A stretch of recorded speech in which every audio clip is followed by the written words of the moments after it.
Quand mon fils Clément a dit « Cette maison n'est plus la tienne, papa », devant le gardien, devant les voisins et devant n'importe qui passant par l'avenue Hoche cet après-midi froid de mars, j'ai simplement hoché la tête. J'ai pris ma petite valise en cuir marron, la même que j'avais achetée en 1968 lors de mon premier voyage d'affaires à Lyon, et je me suis assis là, directement sur le trottoir pavé devant l'immeuble haussmannien de 7 étages. Je n'ai pas discuté, je n'ai pas supplié, je n'ai pas levé la voix. Je n'ai pas versé une larme, j'ai juste posé mes 87 ans sur ce banc public glacé, sous le regard gêné de Madame Dubois du 3e étage, qui rentrait avec ses courses, sous le regard stupéfait de Monsieur Chen du 6e, qui promenait son caniche blanc, et sous le regard méprisant et victorieux de ma belle-fille Isabelle, qui observait toute la scène depuis la fenêtre du 5e étage, ses bras croisés, un sourire satisfait aux lèvres, parce que je connaissais quelque chose que personne d'autre ne savait, un détail juridique, un petit document signé il y a exactement 18 mois chez Maître Philippe Fontaine, notaire installé depuis 35 ans au 24 rue de Rivoli. Un papier officiel, enregistré, authentifié, qui transformerait cette humiliation publique en leçon silencieuse, implacable et absolument définitive. Je m'appelle Vincent Muller. J'ai 87 ans, bientôt 88 le 15 juin prochain, si Dieu me prête vie jusque-là.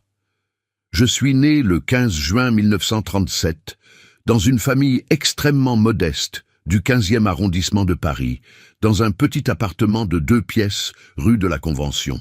Mon père, Auguste Muller, était ouvrier métallurgiste chez Renault. Ma mère, Simone, était couturière à domicile. Nous n'avions rien, vraiment rien.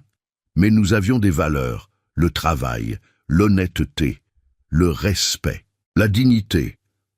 J'ai grandi pendant l'occupation allemande, j'ai connu la faim, le froid, la peur.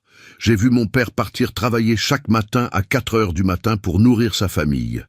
J'ai vu ma mère coudre jusqu'à minuit pour gagner quelques francs supplémentaires. Et j'ai appris que rien n'est gratuit dans cette vie, que tout se mérite, que l'argent ne tombe pas du ciel, qu'il faut le gagner sou par sou avec sueur et détermination.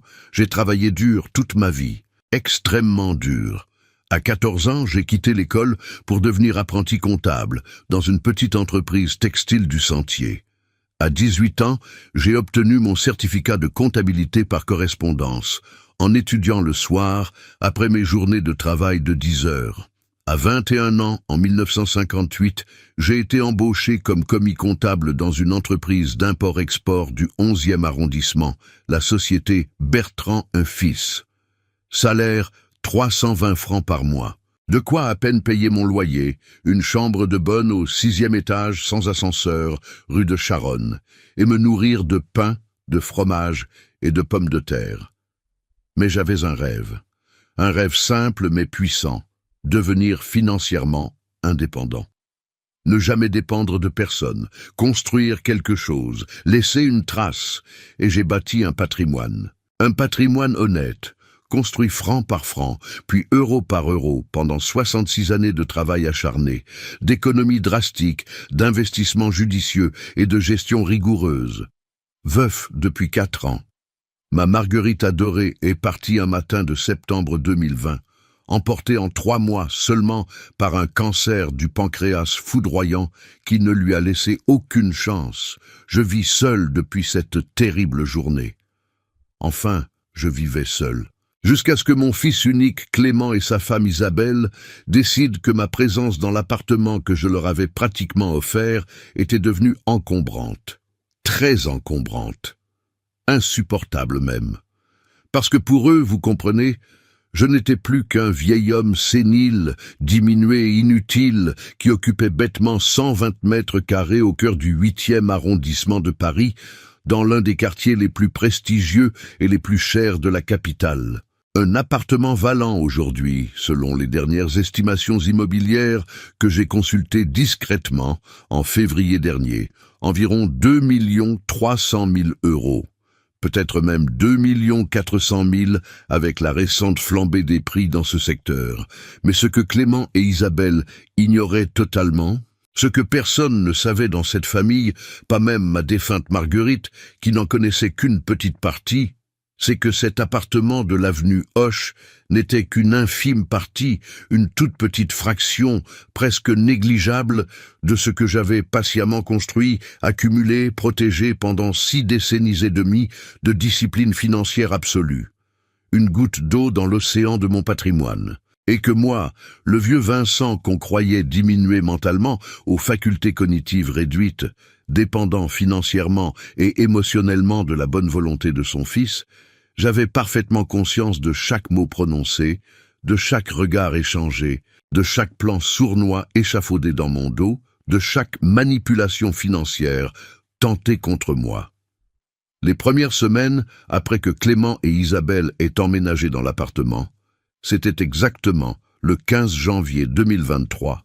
Il y a donc un peu plus de 14 mois maintenant. Tout semblait absolument parfait en surface.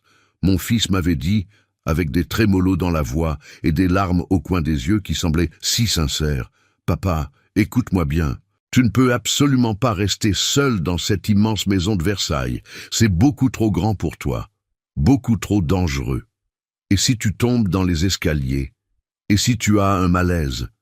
Qui sera là pour t'aider? Viens habiter avec nous à Paris. On sera ensemble, comme une vraie famille. Je m'occuperai de toi. Isabelle aussi. On prendra soin de toi. Tu es mon père. C'est normal. » Des mots tendres. Des mots apparemment remplis d'amour filial. Des mots de fils attentionné et dévoué. J'avais été touché. Vraiment touché. Ou du moins, j'avais fait semblant de l'être. J'avais donc vendu ma belle maison de Versailles, cette magnifique propriété de 250 mètres carrés avec un jardin de 400 mètres carrés, située dans le quartier résidentiel de Montreuil où Marguerite et moi avions élevé Clément pendant 35 ans, où nous avions vécu nos plus beaux moments, nos Noëls en famille, nos dimanches au jardin, nos soirées tranquilles devant la cheminée. Je l'avais vendue pour 320 000 €. Une transaction extrêmement rapide, conclue en moins de 6 semaines. Clément s'était occupé de tout. Il avait trouvé l'acheteur, négocié le prix, géré tous les aspects administratifs. Il m'avait dit, avec cette sollicitude qui semblait si authentique, « Papa, ne t'inquiète de rien. Tu n'as plus l'âge de gérer toutes ces paperasses compliquées, ces notaires, ces diagnostics, ces signatures. Laisse-moi faire. Je m'occupe de tout. Tu n'as qu'à signer ou je te dirai de signer. » Et j'avais signé, sans poser de questions, sans vérifier les documents en détail, sans consulter mon propre notaire. Du moins, c'est exactement ce que Clément croyait, car en réalité, 2 jours avant la signature définitive chez le notaire, j'avais discrètement fait examiner tous les documents par Maître Fontaine. Et celui-ci m'avait confirmé que tout était en ordre, que le prix était correct pour le marché, que je ne me faisais pas arnaquer sur cette transaction spécifique. « Monsieur Muller, m'avait-il dit, votre fils a bien géré cette vente. Le prix est juste. Vous pouvez signer en toute confiance. » J'avais donc signé, mais en gardant les yeux grands ouverts, en restant vigilant, en observant. Les premières fissures dans cette façade familiale parfaite sont apparues au printemps 2023, environ 3 mois après mon installation avenue Hoche. Des petites remarques, insignifiantes au début, presque anodines, mais qui révélaient si quelque chose, un changement, une transformation. « Papa, tu ne trouves pas que tu manges beaucoup trop pour ton âge? L'épicerie coûte vraiment très cher ces temps-ci. L'inflation, tu comprends. Ou encore, papa, il faudrait vraiment que tu penses à contribuer un peu aux charges de l'appartement. Après tout, tu vis ici gratuitement depuis 3 mois maintenant. L'électricité, l'eau, le chauffage, l'entretien, tout ça coûte une fortune. Gratuitement. » Ce mot résonnait de manière étrange, presque surréaliste dans ma tête quand je repensais aux 150 000 €, oui, 150 000 € exactement, que j'avais versé à Clément en août 2019 pour l'aider à acquérir cet appartement. Une somme colossale, une donation déguisée en prêt familial informel, mais bien sûr, pas le moindre contrat écrit, pas la moindre reconnaissance de dette. On était en famille, après tout. On se faisait confiance. Du moins, C'est ce que je croyais naïvement à l'époque. Puis vinrent les humiliations plus directes, plus crues, plus blessantes. Un soir de juin 2023, un jeudi, si ma mémoire est bonne, lors d'un dîner mondain où Isabelle avait invité 6 de ses amis du 16e arrondissement. Ces femmes au sac Hermès Birkin à 15 000 € et au sourire figé par le botox. Ces bourgeoises parisiennes qui passent leur temps entre instituts de beauté et boutiques de luxe. Elle a déclaré devant tout le monde, en me désignant d'un geste négligent et méprisant de sa main parfaitement manucurée, ornée de bagues en diamants. Vous comprenez, mesdames, on doit supporter mon beau-père ici. À son âge avancé, il ne peut évidemment plus vivre seul. Il n'a plus toute sa tête, le pauvre. C'est un poids énorme pour nous. Mais bon, c'est notre devoir familial. On ne peut pas l'abandonner même si c'est extrêmement difficile au quotidien. Un poids, un fardeau, une charge. J'ai continué à manger ma soupe aux légumes en silence, comme si je n'avais absolument rien entendu, comme si j'étais effectivement ce vieillard sénile et sourd qu'elle décrivait. Mais je notais mentalement chaque mot, chaque insulte soigneusement enrobée de fausse compassion charitable, chaque humiliation déguisée en sollicitude. En juillet 2023, j'ai surpris une conversation entre Clément et Isabelle dans le grand salon. Il était exactement 23h15. Je me souviens de l'heure précise, car je venais de regarder la pendule ancienne de Marguerite. Il me croyait profondément endormi dans ma chambre depuis 21h, selon mon habitude de vieux monsieur fatigué. Mais j'étais debout, dans le couloir sombre, écoutant. « Il faut absolument qu'on trouve une solution rapide pour ton père », disait Isabelle avec cette voix sèche, coupante, qui était progressivement devenue sa signature vocale. Il occupe la chambre principale, la plus grande, la plus belle de l'appartement. Celle qui a le balcon avec vue sur l'Arc de Triomphe. On pourrait facilement la louer sur Airbnb pour 1 500 € par semaine. Calcul, ça ferait 6 000 € par mois si on la loue chaque semaine. 72 000 € par an, c'est énorme. On pourrait refaire toute la cuisine, partir 3 semaines aux Maldives, changer la voiture. Clément hésitait. Je l'entendais dans sa voix. Mais Isabelle, sois raisonnable. Où est-ce qu'il dormira, mon père? On ne peut quand même pas le mettre dans le débarras. La réponse d'Isabelle a littéralement glacé mon sang dans mes veines, malgré mes 86 ans à l'époque et tout ce que j'avais déjà vu dans ma longue vie. Mais enfin, Clément, réfléchis 2 secondes. Il y a des maisons de retraite très bien, très correctes, en banlieue, du côté de Pontoise, de Cergy, d'Argenteuil. Pour 1 200 € par mois, on en trouve des tout à fait convenables. Avec sa petite pension de retraite ridicule, il pourra payer sans problème. Et s'il n'a pas tout à fait assez, eh bien tant pis, on complétera avec 50 ou 100 €. De toute façon, soyons honnêtes, il n'en a plus pour très longtemps à son âge. 2 ans, 3 ans maximum. Après, on récupère tout. L'héritage, ses comptes, tout. Ma petite pension de retraite ridicule. Ces mots tournaient en boucle dans ma tête. Il pensait, sincèrement, absolument, que mes seuls revenus mensuels étaient les 1 400 € que je recevais de ma retraite de base en tant qu'ancien employé de bureau, complété par ma petite retraite complémentaire. Il ne savait strictement rien, rien du tout, absolument rien de ma véritable situation financière. Parce que j'avais appris très jeune, dès mes 20 ans, une leçon fondamentale que mon père m'avait enseignée. L'argent attire la convoitise, comme le miel attire les mouches, et le silence protège infiniment mieux que n'importe quel coffre-fort blindé de banque suisse. Permettez-moi maintenant de vous raconter qui était vraiment Vincent Muller, qui je suis vraiment. En 1958, à tout juste 21 ans, frais et naïf, j'ai commencé comme simple commis comptable dans cette petite entreprise d'import-export du 11e arrondissement que j'ai déjà mentionné. Salaire dérisoire, appartement minuscule et insalubre. Mais j'avais une qualité rare, une qualité que très peu de gens possèdent véritablement. La patience.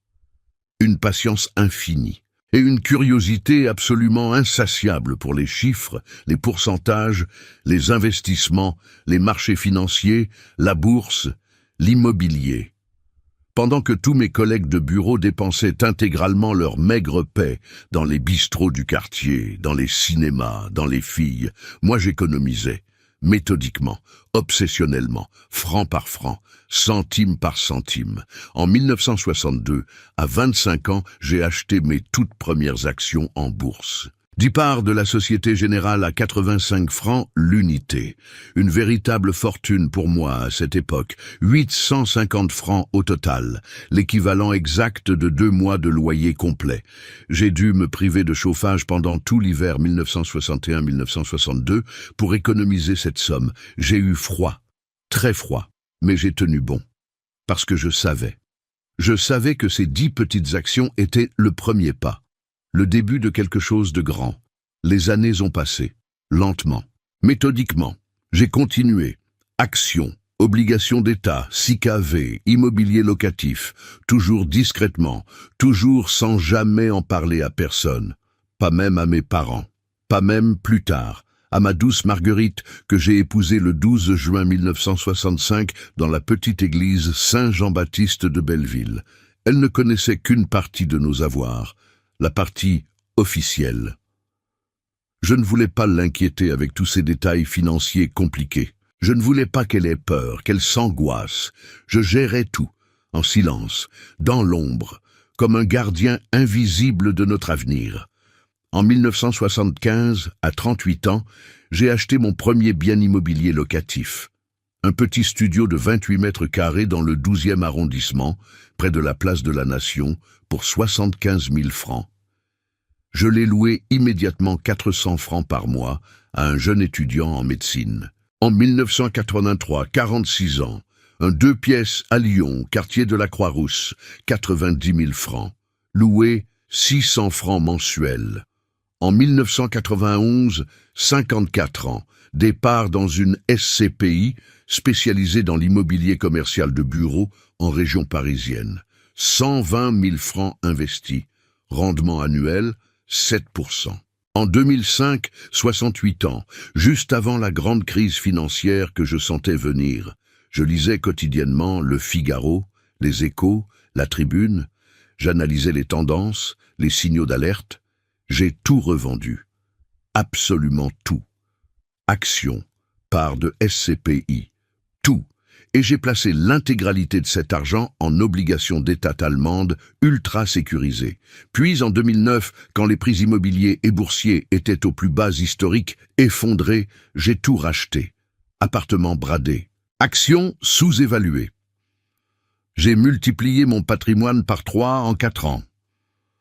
Aujourd'hui, en ce mois de mars 2024, alors que je suis assis sur ce banc public glacé de l'avenue Hoche, avec ma vieille valise en cuir marron posée à côté de moi, mon patrimoine personnel s'élève très exactement à 7 160 000 €.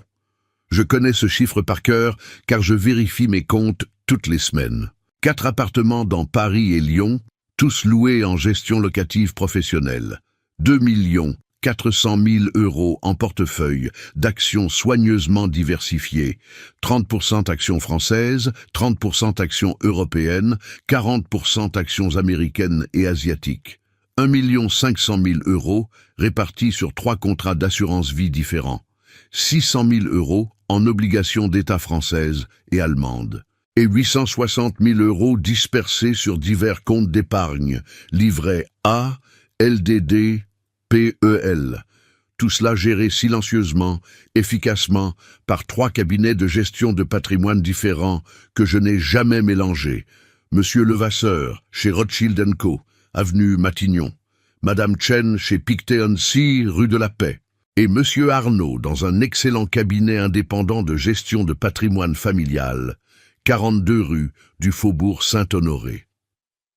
Mais pour Clément et Isabelle, dans leur ignorance absolue et leur aveuglement cupide, j'étais juste un vieux pauvre, un retraité indigent qui vivait péniblement de sa maigre pension de 1 400 €. Et c'était exactement, précisément, ce que je voulais qu'ils croient. Parce que depuis la mort brutale de ma Marguerite, depuis ce terrible matin de septembre 2020 où je l'ai trouvée sans vie dans notre lit, j'avais commencé à observer mon fils unique d'un œil complètement différent, nouveau, critique, analytique. Les petites remarques déplacées sur l'argent, l'impatience grandissante dans sa voix, les calculs financiers à peine dissimulés, les regards échangés avec Isabelle. Je voulais savoir. J'avais besoin d'être absolument sûr, avant de prendre ma décision finale, irrévocable, concernant l'héritage de toute une vie de travail. Alors j'ai organisé un test moral silencieux, méthodique. J'ai consciemment joué le rôle du vieillard légèrement diminué, un peu confus, financièrement dépendant. J'ai laissé Clément gérer entièrement la vente de ma maison de Versailles sans intervenir. J'ai accepté sans discuter de venir vivre chez lui. J'ai fait semblant de ne pas comprendre leurs allusions de plus en plus transparentes. Et j'ai observé, noté mentalement, enregistré dans ma mémoire chaque trahison, chaque manquement, chaque humiliation. En août 2023, 7 mois après mon installation, Clément m'a solennellement demandé de signer une procuration bancaire. Papa, écoute-moi bien. C'est vraiment juste pour faciliter les choses au quotidien, pour te simplifier la vie. Si jamais tu as un problème de santé, une hospitalisation, un accident, je pourrais gérer tes affaires courantes sans difficulté, payer tes factures, retirer de l'argent pour tes besoins, gérer tes comptes. C'est du bon sens, tu comprends? La procuration était rédigée de manière extrêmement large, très générale. Elle lui donnait théoriquement accès à mes comptes bancaires, la possibilité légale de vendre mes biens immobiliers, de signer des documents importants en mon nom, de disposer de mes avoirs. J'ai lu le document 3 fois, très lentement, faisant semblant de chercher mes lunettes, de ne pas bien comprendre les termes juridiques compliqués, de me perdre dans les phrases. Puis finalement, après avoir bien joué mon rôle, j'ai dit d'une voix faible et résignée, « D'accord, mon fils, d'accord, je te fais entièrement confiance, tu es mon sang. » Et j'ai signé devant lui cette procuration.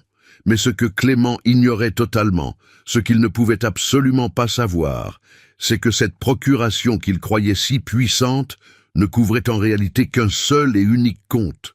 Mon compte courant ordinaire au Crédit Lyonnais avec exactement, à ce moment précis, 3 800 €.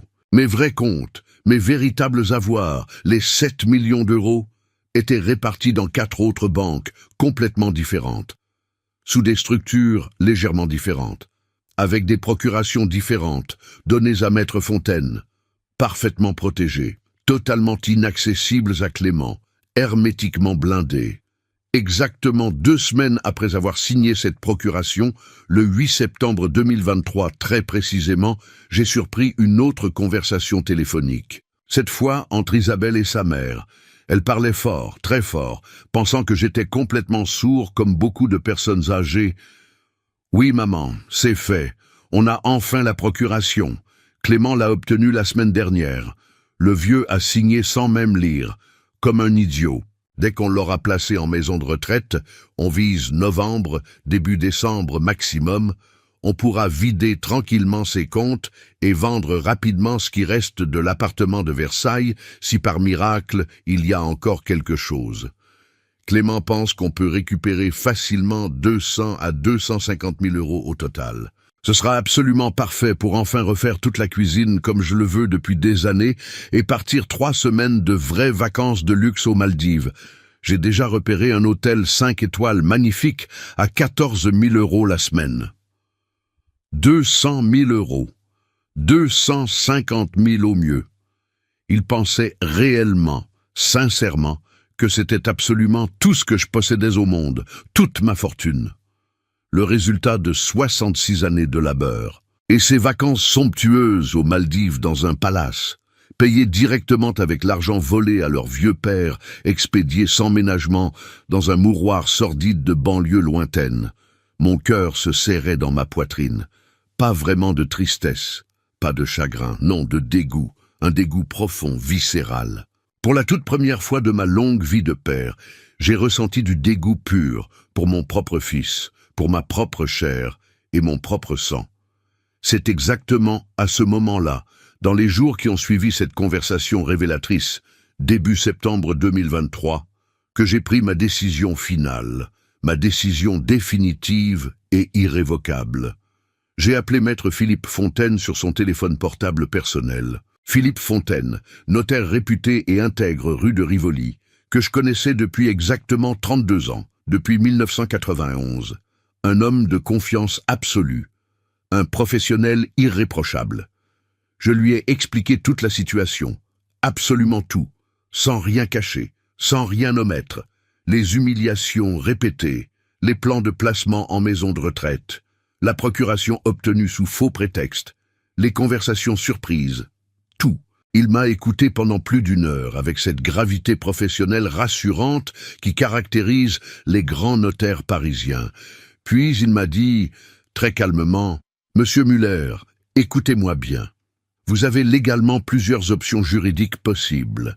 La plus radicale, la plus définitive, serait une révocation pure et simple de donation pour ingratitude manifeste, conformément aux articles 955 et suivants du Code civil français. Mais attention, il faut des preuves solides, indiscutables, de l'ingratitude manifeste, des preuves documentées. Des preuves. Il voulait des preuves tangibles. Très bien. J'en avais, j'allais en avoir. J'ai immédiatement commencé à documenter systématiquement, méthodiquement, discrètement.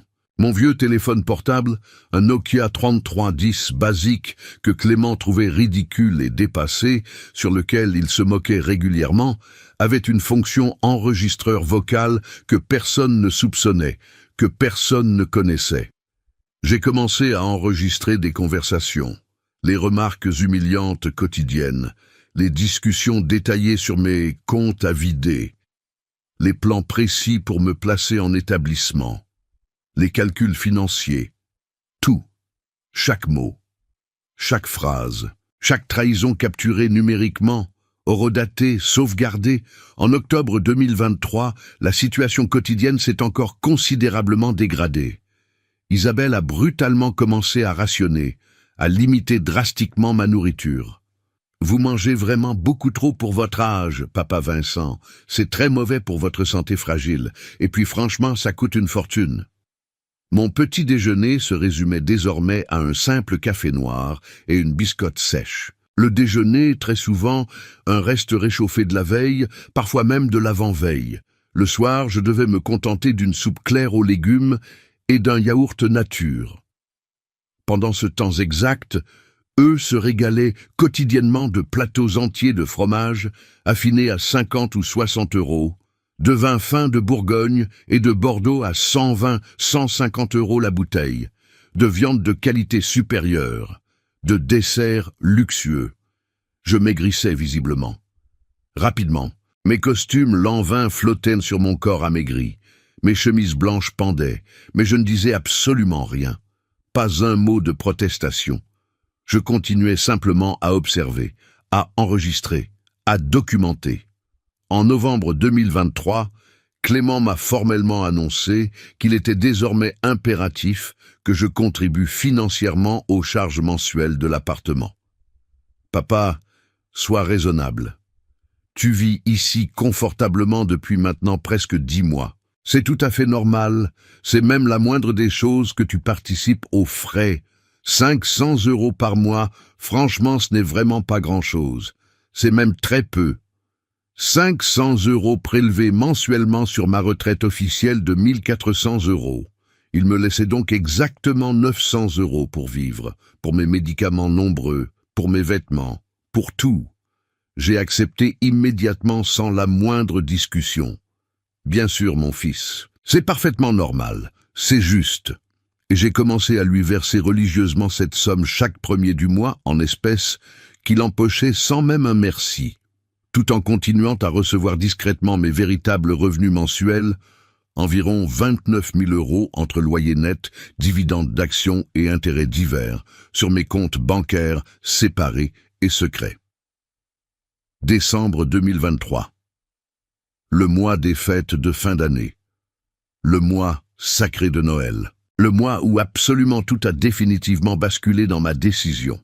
Isabelle organisait un grand réveillon de Noël somptueux. 35 invités prestigieux. Champagne Krug à 350 € la bouteille. Caviar Pétrosian à 80 € les 50 grammes. Homard bleu de Bretagne, foie gradois du Périgord. Tout le grand luxe parisien étalé sans retenue. Le matin du 24 décembre, à 9 heures précises, elle m'a convoqué dans le grand salon comme on convoque un domestique. Papa Vincent, écoutez-moi attentivement. Ce soir, nous recevons des gens extrêmement importants. Des clients fortunés de Clément, des amis très influents, des relations d'affaires cruciales. Il vaudrait vraiment beaucoup mieux que vous restiez sagement enfermé dans votre chambre toute la soirée. Vous comprenez bien votre présence au milieu de nos invités élégants, comment dire délicatement, ça fait vraiment désordre. Un vieux monsieur diminué au milieu de nos convives, ce n'est vraiment pas très élégant, pas du tout présentable. Je vous ferai monter discrètement un petit plateau repas vers 20 heures. Ça fait désordre. Ces 3 mots terribles. Je les ai entendus avec une clarté cristalline. Enregistrés dans ma mémoire et sur mon Nokia. Mon téléphone était dans ma poche de veste en tweed, en marche, enregistrant. Je me suis levé très lentement de mon fauteuil. J'ai hoché la tête sans un mot, et je suis monté dans ma chambre du fond du couloir. Seul, abandonné. Le soir de Noël, le 24 décembre. Pendant qu'en bas, exactement 34 personnes riaient bruyamment, trinquaient joyeusement, s'amusaient dans l'appartement que j'avais financé en grande partie avec mes 150 000 €. J'ai mangé mon plateau repas misérable, une tranche de dinde froide, 2 pommes de terre bouillies sans beurre, une compote, en écoutant le bruit assourdissant de la fête, les rires, la musique, le bonheur des autres. Et là, assis seul sur mon lit dans cette chambre, j'ai pris ma décision finale absolue, irrévocable, définitive. Le 27 décembre 2023, 2 jours après Noël, j'ai rappelé Maître Fontaine. Rendez-vous urgent demandé. Le 30 décembre, à 10 heures du matin précise, j'étais assis dans son bureau élégant du 24 rue de Rivoli. Il m'a fait asseoir confortablement dans un fauteuil en cuir. « Monsieur Muller, êtes-vous absolument certain de vouloir procéder ? C'est une décision extrêmement grave, irrévocable. » J'ai posé calmement sur son grand bureau en acajou mon téléphone Nokia avec tous les enregistrements vocaux. 42 au total, des photos imprimées, des relevés bancaires officiels montrant les prélèvements mensuels de 500 €, des témoignages écrits et signés de Madame Dubois, ma gentille voisine du 3e étage, qui avait remarqué avec inquiétude ma perte de poids dramatique et mes conditions de vie déplorables. Tout. Un dossier complet de 87 pages. Maître Fontaine a minutieusement examiné tous les documents pendant plus d'1 heure et demie.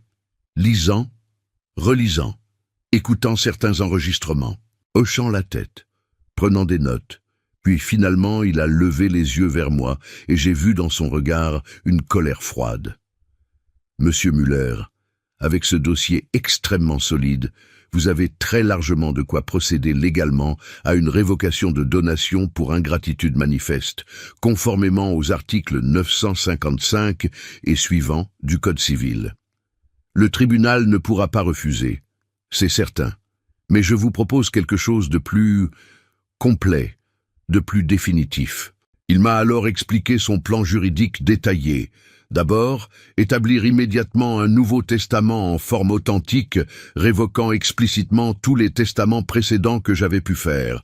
Dans ce nouveau testament, Clément serait déshérité au maximum légalement permis par la loi française.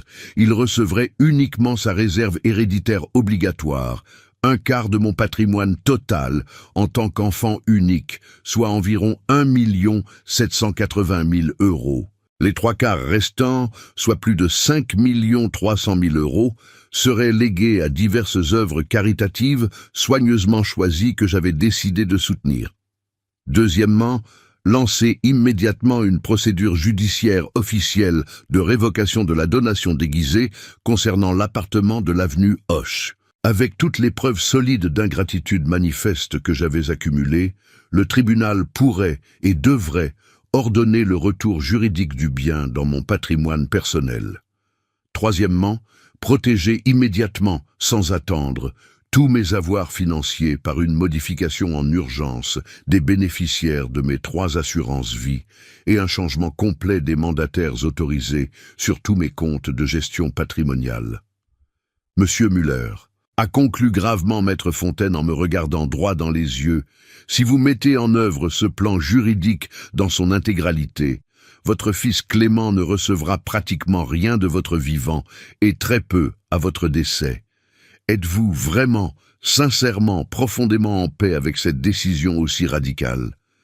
J'ai réfléchi, longuement, profondément, 10 secondes, 20 secondes. Puis j'ai répondu d'une voix ferme et claire, « Maître Fontaine, mon fils a délibérément choisi l'argent plutôt que l'amour paternel. Il a consciemment choisi l'humiliation calculée plutôt que le respect filial. Il a volontairement choisi la cupidité aveugle plutôt que la gratitude élémentaire. Je ne lui dois légalement plus rien, absolument rien, sinon exactement ce que la loi française m'oblige strictement à lui laisser. Pas un centime de plus. Procédez immédiatement. » Le 5 janvier 2024, tous les documents juridiques étaient officiellement signés devant témoins. Le 8 janvier, toutes les modifications bancaires et financières étaient effectuées et enregistrées. Le 10 janvier, la procédure officielle de révocation était formellement lancée en justice au tribunal de grande instance de Paris. Et moi, Vincent Muller, 87 ans, je continuais imperturbablement à jouer mon rôle de vieux père diminué et naïf dans l'appartement de l'avenue Hoche, en attendant patiemment, calmement, le moment approprié. Les semaines suivantes ont été une descente progressive, méthodique, implacable vers l'enfer quotidien. Isabelle est devenue encore beaucoup plus dure, encore plus cruelle. Papa Vincent, vous pourriez quand même au moins faire le ménage complet de votre chambre. Vous ne servez strictement à rien ici. Vous êtes totalement inutile. Un poids mort. Clément, lui, évitait systématiquement mon regard. Je pense sincèrement qu'il commençait à ressentir une certaine honte diffuse, un malaise, mais pas suffisamment pour changer concrètement de comportement, pas assez pour s'opposer à sa femme. En février 2024, j'ai volontairement fait semblant de tomber dans l'escalier intérieur.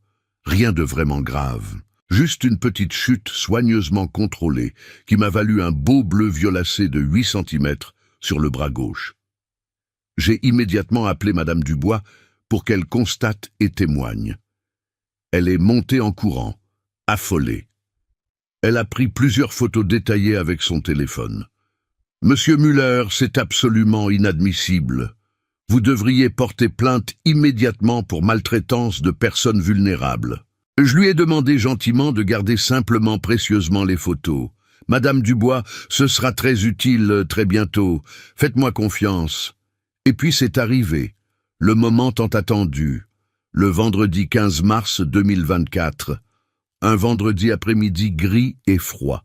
Clément est rentré du travail vers 18h30. Isabelle l'attendait dans le salon, je l'ai clairement entendu depuis ma chambre où je lisais. « Chérie, il faut absolument qu'on parle sérieusement de ton père. Cette situation ne peut vraiment plus durer une seule journée de plus. Il doit partir, immédiatement, dès ce week-end. » Clément a hésité faiblement. « Mais Isabelle, réfléchis quand même.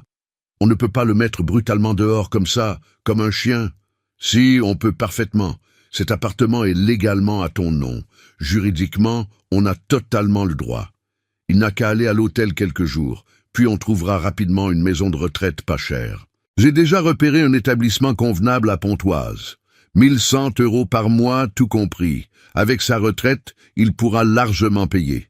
Et nous, on sera enfin tranquille, libre, débarrassé. » J'ai entendu Clément soupirer longuement, puis finalement accepter lâchement. « D'accord, on fait ça ce week-end alors. » Le lendemain matin, samedi 16 mars, 8h45 précise, Clément est brutalement entré dans ma chambre, sans frapper, sans s'annoncer.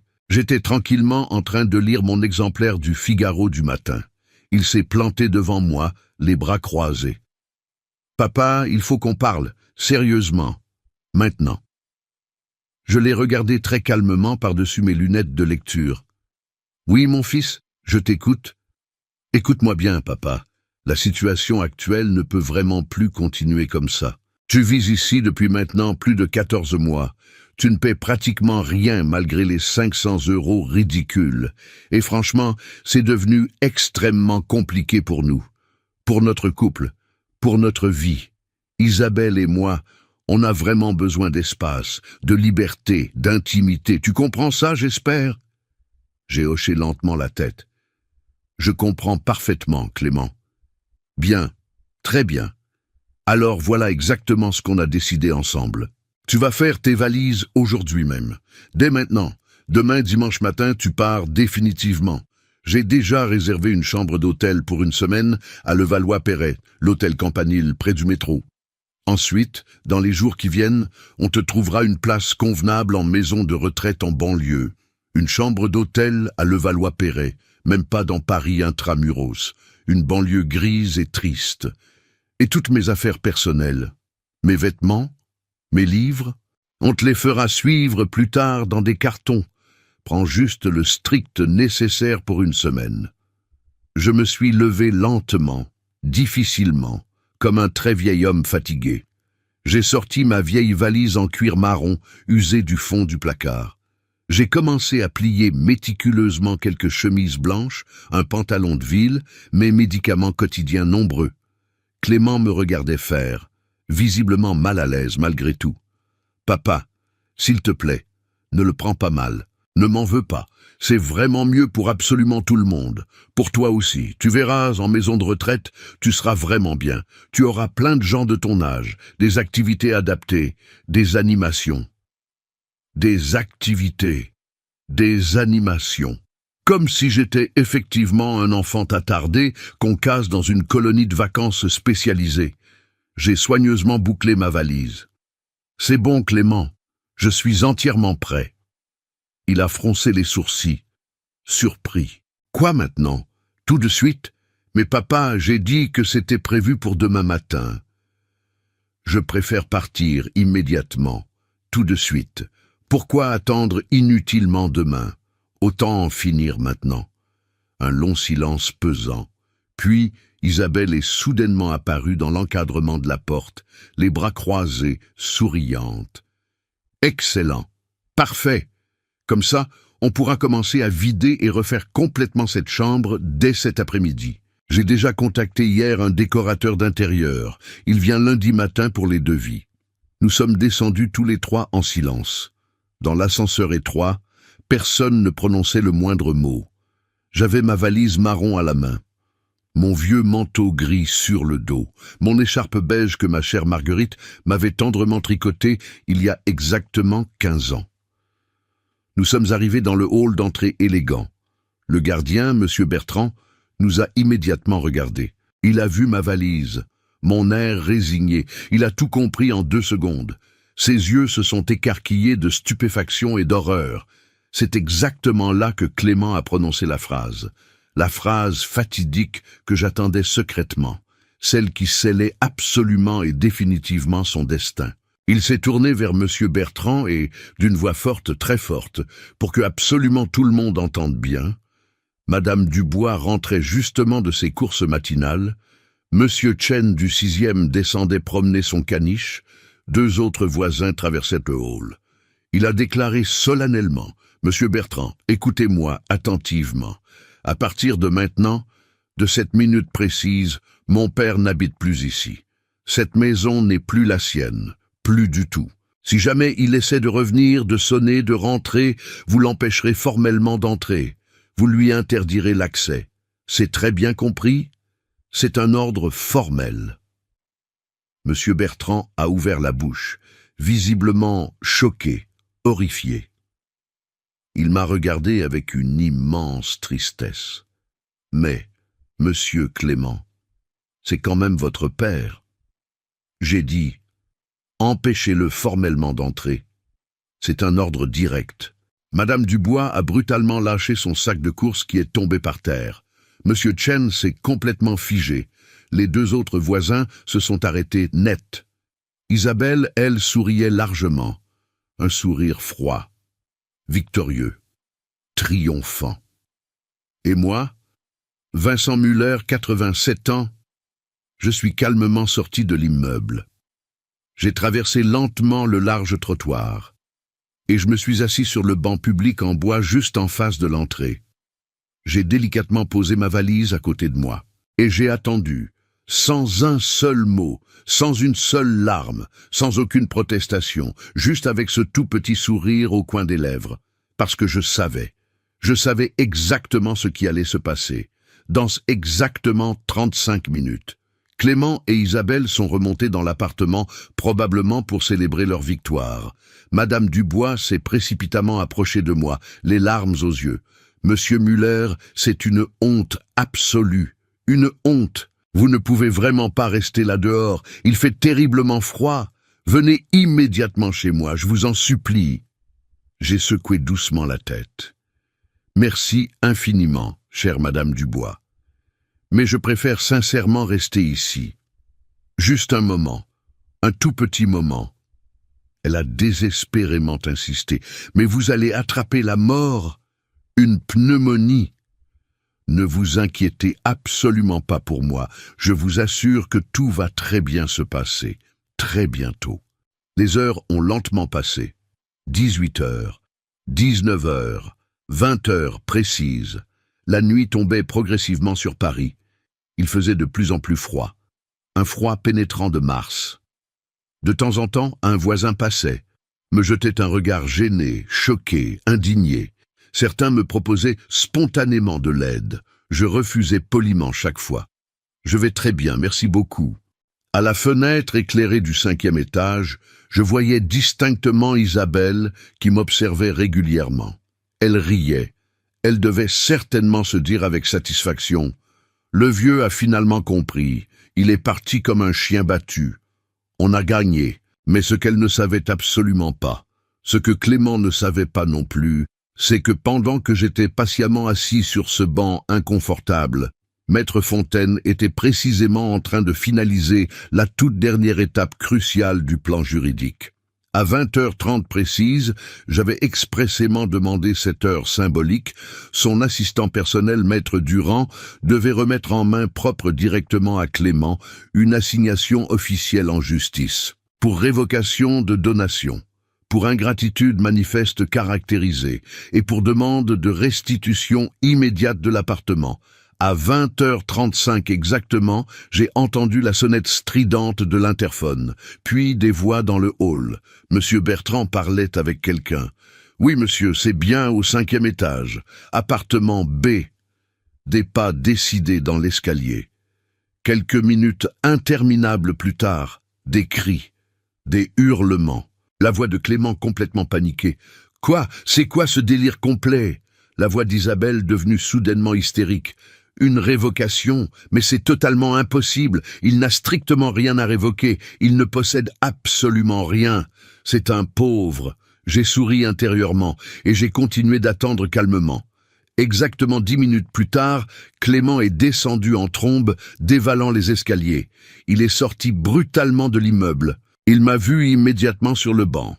Il s'est précipité vers moi, le document juridique tremblant dans sa main, le visage complètement blême. « Papa, c'est quoi ça? Explique-moi. » J'ai très lentement levé les yeux vers lui, très calmement. « Ça, mon fils, c'est simplement la réalité juridique que tu as obstinément refusé de voir. Mais ce document officiel dit que tu révoques une donation de 150 000 € pour l'achat de cet appartement. C'est complètement n'importe quoi, du délire. Tu ne m'as jamais donné 150 000 €, jamais. » J'ai lentement sorti de ma poche intérieure une enveloppe Kraft. Je l'ai tendue à Clément. « Ouvre-la, lis. » Il a ouvert avec des mains tremblantes. À l'intérieur, un relevé bancaire officiel, daté très précisément du 15 août 2019. Un virement de 150 000 € de mon compte personnel vers le compte de Clément, avec la mention explicite « Aide achat appartement avenue Hoche ». Et en dessous, un échange complet d'emails entre Clément et moi, imprimé, où il me remerciait chaleureusement pour cette donation extrêmement généreuse. Le visage de Clément a instantanément viré au gris cendré. Mais papa, c'était un prêt, pas une donation. Un simple prêt familial. Aucun contrat de prêt n'a jamais été signé, Clément. Aucun document. Aucun remboursement n'a jamais été effectué en 5 ans. Pas un seul euro. Juridiquement, légalement, c'est donc une donation pure. Et selon l'article 955 du Code civil français, toute donation peut être révoquée pour cause d'ingratitude manifeste. Ce que j'ai, en abondance, en énorme quantité. De quoi tu parles exactement? Quelle ingratitude? J'ai quand même généreusement accueilli chez moi pendant plus d'1 an. J'ai sorti mon téléphone Nokia de ma poche. Tu veux écouter? J'ai exactement 42 enregistrements audio. Des conversations détaillées entre toi et Isabelle, où vous planifiez minutieusement de me placer en maison de retraite pour vider tranquillement mes comptes, où vous discutez de louer ma chambre sur Airbnb pour 6 000 € mensuels, où Isabelle me traite explicitement de poids, de fardeau, où elle dit textuellement que je fais des ordres. J'ai également des témoignages écrits et signés de 3 voisins sur les conditions déplorables dans lesquelles tu m'as fait vivre, la limitation drastique de nourriture, l'exigence absurde de 500 € de loyer mensuel sur ma maigre retraite, les humiliations répétées, tout, absolument tout est documenté, enregistré, prouvé. Clément tremblait de tous ses membres. Papa, on peut quand même en discuter calmement, trouver un arrangement. Il n'y a strictement rien à discuter, Clément, plus rien. Le tribunal de grande instance de Paris se prononcera dans les semaines qui viennent. Mais je peux déjà te dire avec certitude ce qui va se passer. La donation sera juridiquement révoquée. Cet appartement redeviendra légalement mien. Ensuite, je le vendrai, ou je le louerai. Mais toi et Isabelle, vous devrez partir, déménager. Et quant à mon héritage futur, j'ai fait une longue pause dramatique. Tu recevras ta réserve héréditaire légale, 1/4 de mon patrimoine total, pas un seul centime de plus. 1/4, mais papa, je suis ton fils unique, j'ai légalement droit à tout, à la totalité. J'ai secoué fermement la tête. Non, Clément. En tant qu'enfant unique, tu as droit à la moitié en réserve obligatoire. Mais j'ai fait établir un nouveau testament il y a exactement 3 mois chez Maître Fontaine.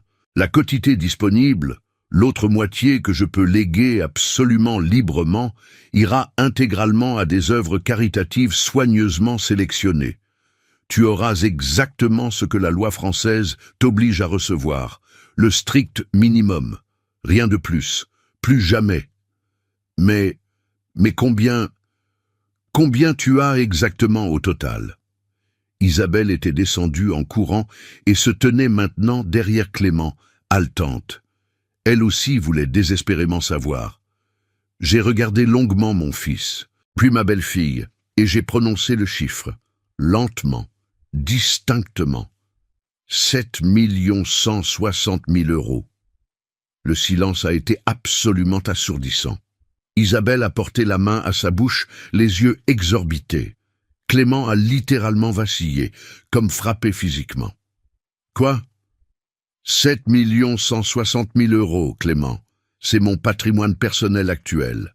4 appartements en location à Paris et Lyon. Un portefeuille d'actions diversifié. 3 assurances vie. Des obligations. Des comptes épargne. Tout géré silencieusement, efficacement, discrètement depuis 66 ans.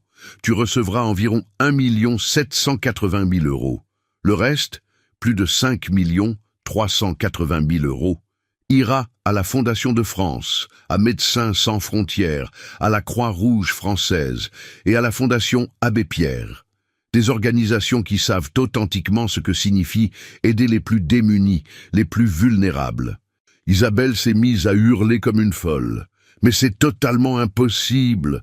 Vous êtes un vieux pauvre, un misérable, vous n'avez rien, absolument rien, vous vivez pathétiquement de votre petite retraite ridicule.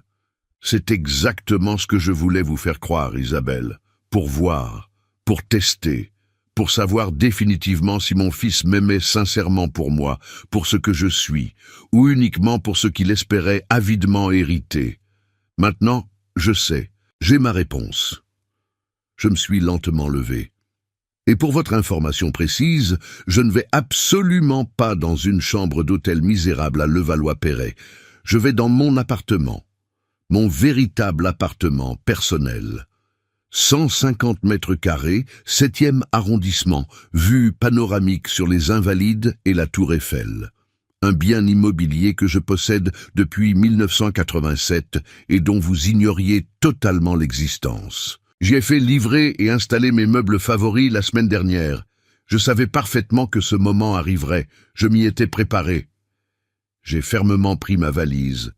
Ah, et encore une dernière chose importante. Dans l'assignation que vous venez de recevoir, il est clairement indiqué que vous avez exactement 15 jours pour libérer les lieux, pas un jour de plus. Passé ce délai, l'expulsion sera ordonnée par huissier. Je vous conseille vivement de chercher un logement rapidement. Avec vos moyens financiers, peut-être quelque chose de plus modeste. Levallois-Perret, par exemple, ou Montreuil. Et je suis parti. Définitivement. J'ai traversé l'avenue Hoche, ma valise à la main, sous le regard de Madame Dubois qui applaudissait frénétiquement depuis sa fenêtre, sous le regard de Monsieur Chen qui levait le pouce en signe de victoire, sous le regard stupéfait et admiratif de Monsieur Bertrand. Derrière moi, j'entendais Isabelle crier hystériquement. « Non, non, ce n'est pas possible, faites quelque chose, Clément, fais quelque chose !» Et Clément, totalement effondré, complètement silencieux. Vous voulez savoir comment cette histoire s'est finalement terminée et quelle leçon définitive ce père a donnée à son fils ingrat. Laissez votre like maintenant et abonnez-vous à la chaîne Histoire de Père, parce que ce qui s'est passé ensuite va vous laisser complètement sans voix. Dites-nous en commentaire, pensez-vous que Vincent a vraiment bien agi? De quelle ville nous regardez-vous en ce moment? Les semaines suivantes ont été un tourbillon juridique intense. L'avocat de Clément, un ténor du barreau parisien probablement payé avec les toutes dernières économies du couple, a désespérément tenté de contester la révocation. Il a longuement argumenté que les enregistrements avaient été faits sans consentement préalable, qu'ils étaient donc juridiquement irrecevables selon lui. Mais Maître Fontaine avait parfaitement prévu cette objection classique. Les enregistrements n'étaient qu'une partie du dossier complet. Les témoignages écrits détaillés de 3 voisins, Madame Dubois, Monsieur Chen, et même le gardien Monsieur Bertrand, qui avait finalement accepté de témoigner malgré sa position délicate, confirmaient tous les mauvais traitements répétés. Les photos médicales de Montbleu au bras, les relevés bancaires officiels montrant les prélèvements mensuels de 500 €. Les emails d'Isabelle à diverses maisons de retraite demandant les tarifs et les disponibilités. Tout formait un faisceau de preuves absolument accablant. Le 15 avril 2024, le tribunal de grande instance de Paris a rendu son jugement. La donation de 150 000 € était officiellement révoquée pour ingratitude manifeste caractérisée. L'appartement devait légalement revenir dans mon patrimoine personnel. Clément et Isabelle avaient exactement 30 jours calendaires pour quitter définitivement les lieux. Le juge avait été particulièrement sévère, presque dur, dans ses attendus écrits. Je cite textuellement, « L'attitude du défendeur envers son père constitue une violation grave et caractérisée des devoirs moraux les plus élémentaires d'un enfant. » Les preuves versées au dossier démontrent sans aucune ambiguïté une volonté délibérée d'humilier et d'exploiter financièrement une personne âgée, vulnérable. La révocation est pleinement justifiée et accordée. Clément a fait appel, évidemment, mais l'appel a été purement et simplement rejeté en octobre 2024. En attendant, j'avais récupéré mon appartement. Je ne l'ai finalement pas revendu. J'ai décidé de le louer à une jeune famille méritante avec 3 enfants pour 1 800 € par mois, très largement en dessous du prix du marché qui serait de 3 500 €. Une famille qui avait vraiment besoin d'espace et qui appréciait sincèrement la chance qu'on leur donnait. Madame Petit, la mère, m'envoie une carte de remerciement manuscrite tous les mois. Ses enfants m'appellent affectueusement « Papy Vincent » quand je passe personnellement prendre le loyer. Quant à Clément et Isabelle, ils ont finalement trouvé un 2 pièces vétuste à Montreuil.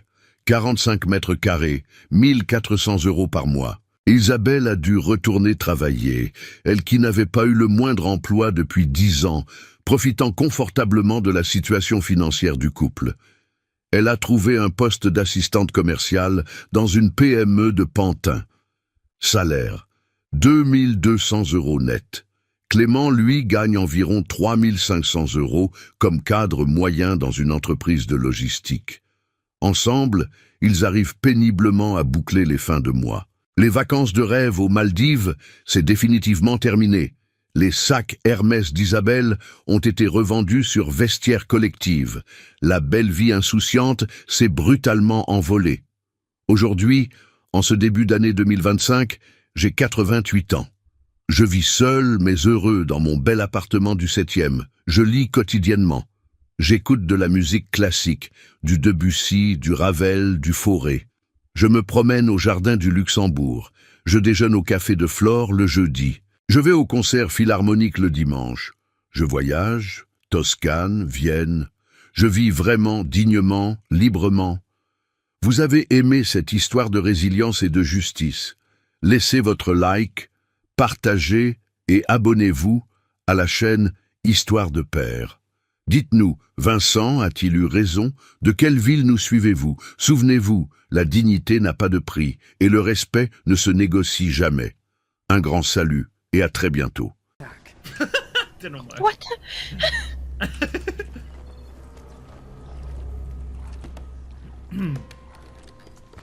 Maybe if they sneak it in, they won't notice. That's what I mean, is how you gonna sneak that in and act like no one's gonna notice? I didn't mean to scare you, Michael. Okay, ooh, okay. To me, they're just Troy as said bad you as on your Blizzard way. at this God, point. I'm glad she didn't see me jump like that. She'd never take me seriously. Got a little crush, huh? How could I not? Have you met her? That's why I volunteered for this. Wait, so you're risking your life with a horde of flesh-eating zombies to impress a girl? Mate, before the outbreak, the most impressive thing I'd ever done was win a spelling bee, okay? Troy would have never even looked at me. Oh my so god. You I'll think take my Zeno could opportunities ever where win I a can. spelling bee? Alright, fair enough. Tell me what needs to happen here. Well, okay, I tried Reaction. to finish the job, but I Oh couldn't get my past the night god. Alright, leave it to me. No comment. What needs to happen is you take these explosives, turn on the gas ovens, and plant charges in a few Oh, that's specific funny as compartments. fuck. Well, that'll make a pattern, huh? I mean, if I you know just I said couldn't wrong, either, mistake if that is makes you random. feel any I better. mean, I We guess can if the explain spelling this bee shit was to for wait, we people are in, all like, gonna be kindergarten. Really fucking impressed.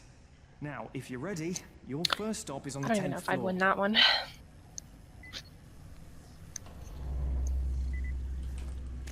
Explosives. Any more than 3 words, we might have a problem. I don't know, I've seen her fuck up 3-letter words.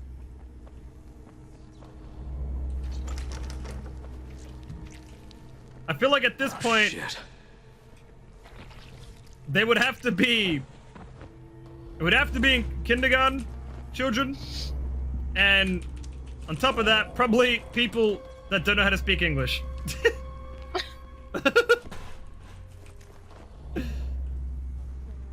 And even then, there might be some problems. This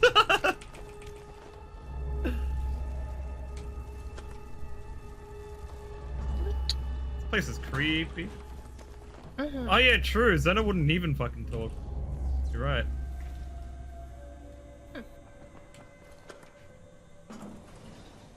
I forgot a piece of loot in there. Shit.